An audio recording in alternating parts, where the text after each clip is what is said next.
Alright guys.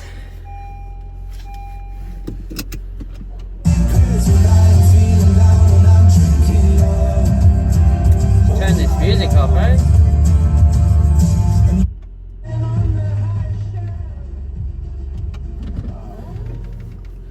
So we're just on the way to strength and conditioning at Snaith Athletic, and just gonna grab a coffee and have a bit of a... Oh, nearly ran over a dude and a baby. That wasn't safe. And yeah, so we're heading to Snake, and just wanted to give you guys a bit of an update, I guess, what's going on, what's happened. Far out, I just missed so much content then. I spoke so much. We went and even got a coffee, and my camera wasn't even in focus. I don't even know where we're up to. But a bit of a recap. Fought Ibrahim 1774, which was a massive fight that we wanted. Oops, someone's up my ass. Massive fight that we wanted, and there was a bit of, I definitely think it was rivalry there, like, and the animosity going into that fight was pretty crazy. It was definitely a big mental game, that fight. 3 weeks later, I fought Pech Sambath in Cambodian 4-ounce gloves, which was crazy. Definitely my toughest fight to date, but I'm super proud of how well I went. The adjustments need to be made for those 4-ounce gloves are massive, defensively, and especially when you're fighting a bloody Terminator like Pech. There's some few things that we had to refine coming into if we were to rematch him again. But after fighting Pech, I had a bit of an injury, so we were out for a little bit. And as some of you know, I'm obviously getting married next week. Then we've got our honeymoon in September. So the plan was to not really fight between the Bucks party and the honeymoon. But then we got the call from Warriors Cup about fighting in New York City, so we could not turn down that fight, especially for the WBC International Title. So we had to make some adjustments with the cruise. Not that I'm not a big drinker. I drink maybe once or twice a year, so it wasn't hard to not drink on the cruise. But the aspect of training and everything like that was very interesting, with the boat moving, training while outside on the basketball course where it was windy as heck. So that was a cool experience. And then so we went over to Warriors Cup for the WBC International Title in New York City. We got over there a week or about 5 days earlier than, or 4 days earlier than they wanted. They were going to bring us in on Wednesday. We decided to come in on the Saturday. So we flew to New York on the Saturday, got accustomed to the heat, because it's hot over there, and also the time difference, which was massive. The first night we got there at about 4 o'clock in the afternoon anyways. We went to bed, and so it was myself, Scott, and my dad that we went over on the Saturday, and we all just woke up wide awake at 1 a.m. in the morning, just I've never experienced anything like that, being awake. My brain was just rolling. It was crazy. It was just thinking. We ended up, because we're in the projects, we're in the Darrow area where the drug dealers were literally just down the road. If anyone's, look up Queensbridge Projects. Queensbridge Projects. We didn't stay there, but we were literally 50 meters from there. I think Mobb Deep grew up there, was the projects he grew up in. Nas, I think he grew up in those projects, Queensbridge. So it was, as soon as you walked down the street, those drug dealers were everywhere. It was a pretty crazy experience. But yeah, so we saw everything. Statue of Liberty, MSG, everything you think to do, we did. Times Square. Now with the fight, we obviously went to the weigh-ins. Malcolm wasn't quite there. So we got to the weigh-ins. Malcolm actually wasn't even there yet, and they started the weigh-ins. So I was a little bit worried. I was like, oh, nah, never mind, New York traffic. New York traffic's bad, he's just running late. So I weighed in 58 kilos for the 58.9 kilo fight. So I a little bit overdid it, but that's alright, doesn't matter. And he still wasn't there, and I was like, okay, I'm going to start rehydrating, give myself more time than he does. And he rocked up, jumped on the scales, and he's 1.5 kilos over. And we're like, whoa, that's, for a title fight, that is massive. Like, I think that's just massive in general for weight category sports. And this way. And obviously you get 2 hours to retry again. So I think he went to the treadmill or something, chucked on his sauna suit, and we could tell he had a bit of a head cold. So don't get me wrong, I knew he was a little bit sick. But 1.5 kilos, as Scott said, that's a lot of mucus to hold. 1.5 kilos of mucus. No, I'm just joking.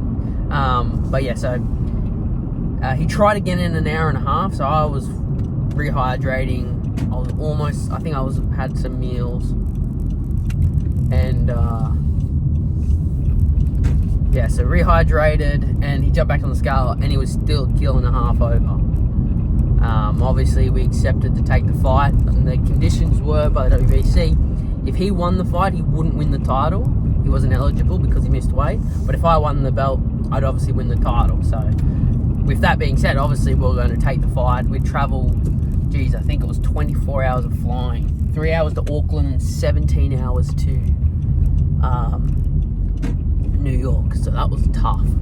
But yeah, accepted the fight. So it was all good. I did have this bad feeling that he was gonna pull out. Like, I just had a bad feeling something was going wrong. Something was gonna happen. And I thought I was gonna wake up in the morning with a call from the promoter saying he pulled out. I just had a feeling. I don't know why. Went to bed, woke up, no text message, so we're all good. I'm like, oh sweet, the fight's still on. Let's run through the same process. I usually do a fight week refueling. And then lunchtime, we got a text from the promoter. Or maybe it was about 2 o'clock saying, hey, can you give us a call? And I was like, oh, shit. And Scott wasn't with me, so I gave Scott a call saying, hey, the promoter wants us to call him. Called, and they let us know that Malcolm was too sick to fight. And that, yeah, obviously the fight wasn't going ahead, so that was a stinger on the trip. Like, we had such an amazing trip. Obviously, the main goal was to fight. So, to get all the way over there, have an amazing week, and then to, the green belt was gonna, be that cherry on top, and it not happen. It was pretty rough. It sucked. It was such a weird experience. Such a weird experience. Never happened to me before. I've had, obviously, Thongchai pull out fight week.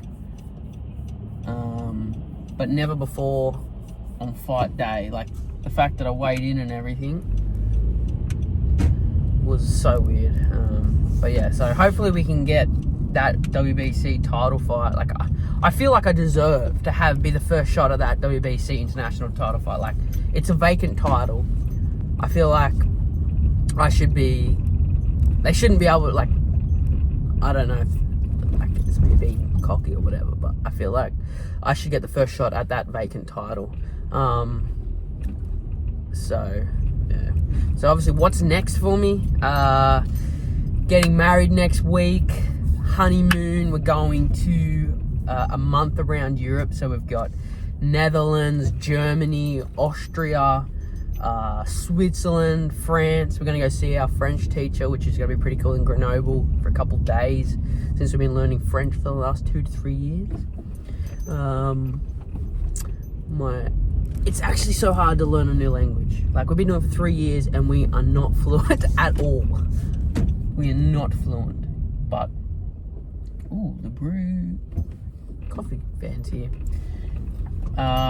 Anyways, so we're going around Europe for a month. So we're going to be eyeing to get back in November, because that gives me at least 4 weeks post honeymoon to be training, getting my diet back in check. Fuck this. Holy crap, it's busy. yeah, so then I guess once in November we're eyeing off a fight. Like ideally I want to get that international title fight done in November, and you know, as a fight that everyone's been wanting is me and James, and that's a fight I want too. And we're trying to, well, ideally we can get that locked in November for the WBC International Title, because he's ranked number 13, I'm ranked number 11, so that fight needs to be for the WBC International Title. Because my goal is to be the WBC World Champion, so taking anything less than that, when, you know, I should have had that belt. Like, I should have had that belt. So, that's a fight we want. Other than that, I guess there's a couple fights we're exploring if James can't take the fight. Like, I'm pretty sure he's got something locked in the end of November, so I don't know if that's even going to happen in November. But I want to fight November. Going from March to November, it's the longest layoff I've had. I'm meant to have fought in August, so it's not meant to be a big layout, but is what it is. So that's what we're eyeing off. We're eyeing off a return in November. So if any promoters out there that are wanting to have me on for the WBC International Title, hit us up. Hit my trainer up, Scott Chaffee. And if there's any fights, I don't really know who else is there in the division. Like, obviously Brandon Spain, but he's had surgery. So he's obviously probably not going to be in until next year. But yeah, so just want to give you a bit of an update of what's been going on. Like I said, fought Ibby back in February. 3 weeks later, we fought Petch. Had my Bucks cruise. We're preparing for WBC International Title fight in New York, which didn't go through. Getting married next month. Oh, what the heck? I'm getting married next week, like next Saturday. It's Saturday today. I'm getting married next Saturday. Month around Europe for our honeymoon, which I'm so excited for. Tasty and I are so excited. And then we're looking to get back in November. So stay tuned. Hopefully we have some news for you. Nothing is locked in. We wanted that James Cossack fight, but I'm pretty sure he's locked in October for a fight. Yeah, so thanks so much for tuning into the quick video. Like I said, you've missed me, get me off coffee order. Let me know down in the comments who you want to see me fight next. Yeah, let me know who you want to see me fight next. Any matchups I don't know of. Also, let me know what your coffee order is. What's your go-to coffee order that I should be trying? Because I usually just get sachet coffee. But today I got a flat white. But thanks so much for tuning in. Thanks so much for being a part of my journey. And have an amazing week, guys.